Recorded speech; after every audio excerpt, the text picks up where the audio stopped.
नमस्कार. मी भाऊ तोरसेकर. तुम्ही बघत आहात प्रतिपक्ष. मित्रांनो,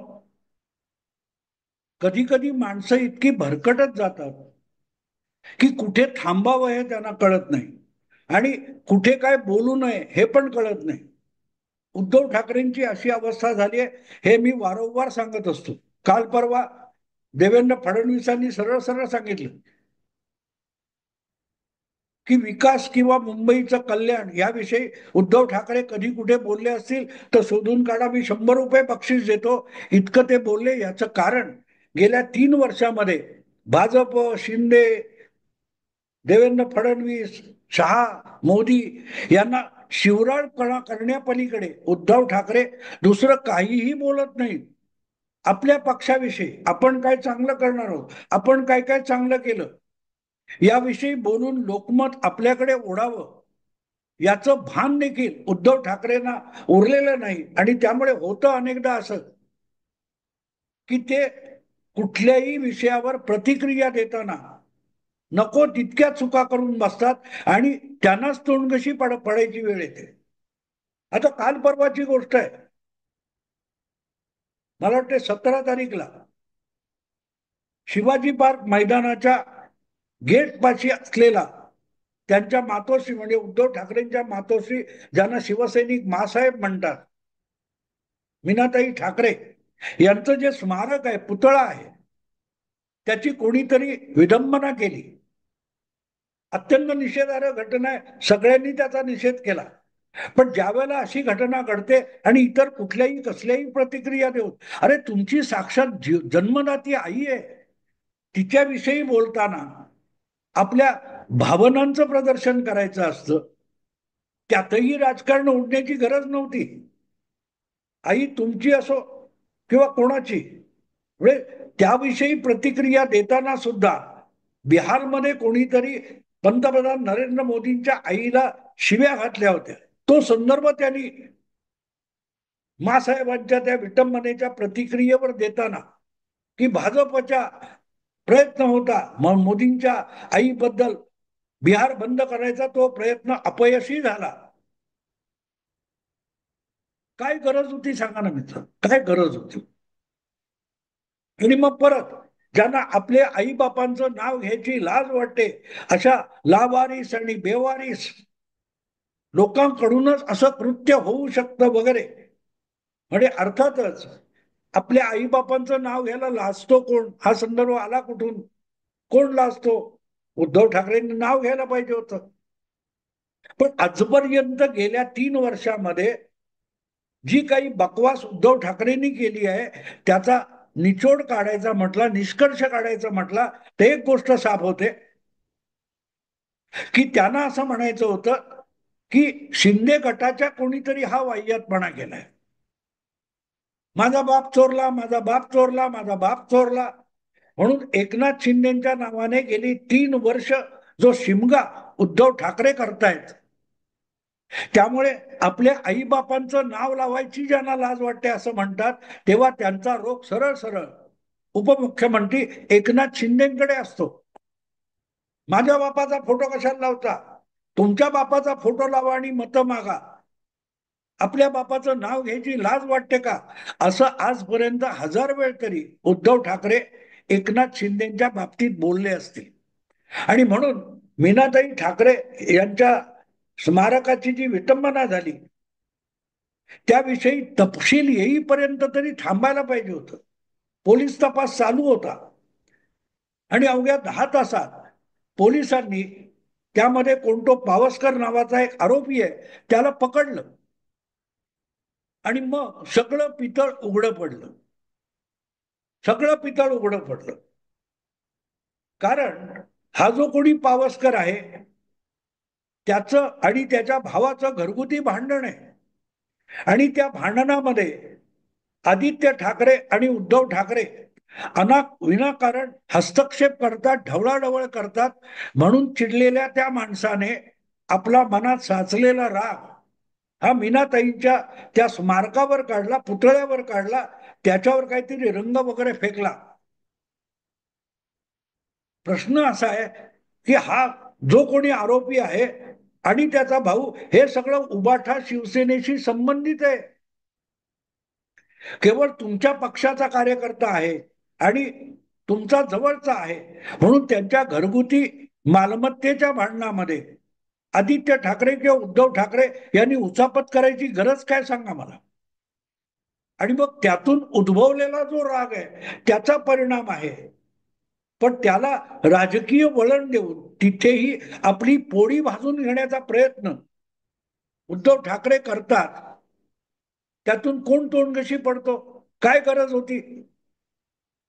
अगदी तुमच्या समोर कॅमेरे घेऊन आले असतील, त्यांना सांगता येतं की बाबा पोलीस तपास चालू आहे, तपासात काय ते निष्पन्न होऊन देत. कदाचित सीसीटीव्हीचा तपास सुरू असेल, आसपास कोणी काय बघितलं याचा तपास सुरू असेल, तो येऊन दे, मग ठरवता येईल. आता आम्हाला जर काय माहिती नाहीये, पोलिसांना सुद्धा माहिती नाही, अशा गोष्टीवर कोणाच्याही विरोधात किंवा कोणाच्याही बाजूने प्रतिक्रिया देणं गैर असतं. पण पहिली संधी मिळाली की भाजप, फडणवीस, अमित शहा, एकनाथ शिंदे यांच्यावर दुगाड्या झाडायच्या आणि त्यामध्ये आपण आपल्या जन्मदातीची विटंबना करतोय किंवा आपणच ज्याला जबाबदार आहोत त्याचं खापर दुसऱ्या कोणाच्या डोक्यावर फोडतोय, याचं सुद्धा भान सुटलंय. एक प्रकारे मला आता वाटायला लागलं की उद्धव ठाकरे यांचा केजरीवाल झालेला आहे. विषय कुठलाही असो, केंद्र सरकार आम्हाला काम करू देत नाही, मोदी सरकार हमें काम करने नहीं देते. कसलंही खापर उचलायचं आणि मोदी शहांच्या डोक्यावर फोडायचं. यातच केजरीवालने दिल्लीमधून आपला पक्ष संपवला. मला एक सांगा मित्रांनो, की कुठल्याही गल्लीबोळामध्ये प्रचार आता गेल्या नुकत्याच झालेल्या विधानसभा निवडणुका 8 महिन्यापूर्वी, त्यामध्ये कुठेही तिसऱ्यांदा निवडणूक लढवताना केजरीवाल लोकांना काय सांगत होते, हमें तो काम करना था लेकिन सेंट्रल गवर्नमेंट और लेफ्टनंट गव्हर्नर हमें काम करने नहीं देते. म्हणजे कुठल्या तरी एका वस्तीतल्या, एका कॉलनीतल्या गटाराची साफसफाई होत नाही, गटाराचं नालीची साफसफाई होत नाही, नाल्यातला कचरा काढला जात नाही, याच्यासाठी गव्हर्नर अडवणूक करतो. म्हणजे काय करतो, तर आमचं बजेट रोखून धरतो, आम्ही काढलेली टेंडर पास होऊ देत नाही. लोक इतके मूर्ख असतात का. सामान्य मतदार हा किती अनपढ अडाणी असला तरी वेडा बिलकुल नसतो, वेडा बिलकुल नसतो. तो सामान्य ज्ञान त्याला असतं, कॉमन सेन्स असतो. तुमची अडवणूक करायची असेल, वैयक्तिक अडवणूक करायची असेल, तर मुख्यमंत्री निवास म्हणून केजरीवाल यांनी जो एक शीश महल बांधला, ज्याची त्या गेल्या 2 वर्ष जोरदार चर्चा चालू होती, 40-50 कोटी रुपये खर्चून मुख्यमंत्री निवास बांधला आणि अगदी राजेशाही थाटामध्ये, ज्याला लोकांनी शीश महल नाव दिलेलं आहे, त्याच्यावर करोडो रुपये तुम्ही बेछूट खर्च करत होता.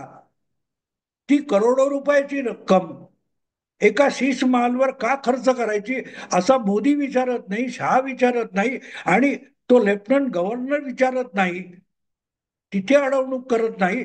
फक्त कुठच्या तरी झोपडपट्टीमध्ये, कॉलनीमध्ये गटाराचं काम, रस्त्याचं काम करायचं असलं की नाही नाही नाही, जनतेचं काम करू देणार नाही, असं मोदींनी अडवणूक केली. मोदी करतील अशी अडवणूक. सामान्य माणसाला कळतं ना की तुम्हाला गरिबासाठी काम करायचं नव्हतं, गरिबाच्या नावावर दिल्लीकरांची लूटमार करून ऐशाराम करायचा होता. त्याच्यासाठी तुम्ही काय 40-50 कोटीचा शीशमान उभारलात.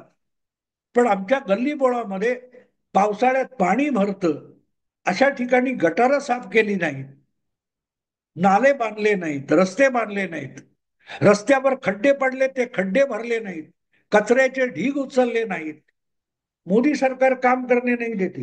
म्हणजे कुठूनही काहीही बेछूट खोटं बोलायचं, केंद्राच्या डोक्यावर खापर फोडायचं, ही जी मानसिकता केजरीवाल यांची झाली होती, त्यांना असं वाटत होतं की आपण तो कट्टर इमानदार, आपणच स्वतःला सर्टिफिकेट द्यायचं, हम तो कट्टर ईमानदार है.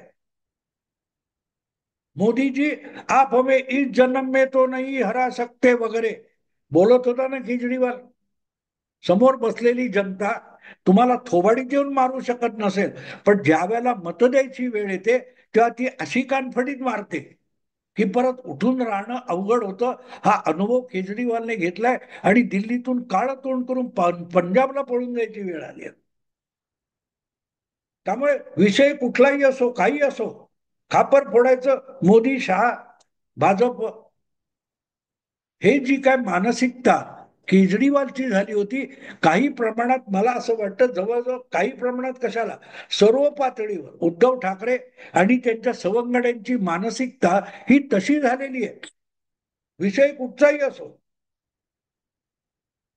क्रिकेट असो, मीनाताई ठाकरेंच्या स्मारकाची विटंबना असो, किंवा करोना असो, किंवा ऑपरेशन सिंदूर असो, बस भाजपाला शिव्या घालायच्या, मोदींना शिव्या घालायच्या, अमित शहाला शिव्या घालायच्या, आणि हे सगळं यांच्यामुळे बिघडतंय. बिघडलेलं काहीच नसतं. तरीही ते बिघडलंय म्हणायचं, आणि बिघडलंय कारण मोदी आणि शहा आहेत, हे बोलत राहायचं. पण हे बोलण्यातून तुम्ही लोकांसमोर हास्यास्पद ठरता. आता हे प्रकरण बघा ना, मीनाताईंच्या स्मारकाची जी विटंबना आहे, त्याचा बादरायण संबंध हा एकनाथ शिंदेशी जोडायचा. भाजपच्या नाकर्तेपणावर किंवा मुख्यमंत्री देवभाऊच्या गृहमंत्री खात्यावर खापर फोडायचं, आणि निघाला कोण, तुमच्याच कार्यकर्त्याचा भाऊ. घरगुती भांडणाचा राग हा ठाकरेंवर काढायचा, म्हणून मीनाताईंच्या स्मारकावर काढला गेला. तुम्ही जर ढवळाढवळ केली नसती तर ते दोन भाऊ आपसात काय, ते पावसकर बंधू आहेत, यांनी एकमेकाचे गळे दाबले असते, एकमेकाच्या उरावर बसले असते, पण मीनाताईंच्या प्रतिमेची किंवा पुतळ्याची विटंबना नक्की झाली नसती.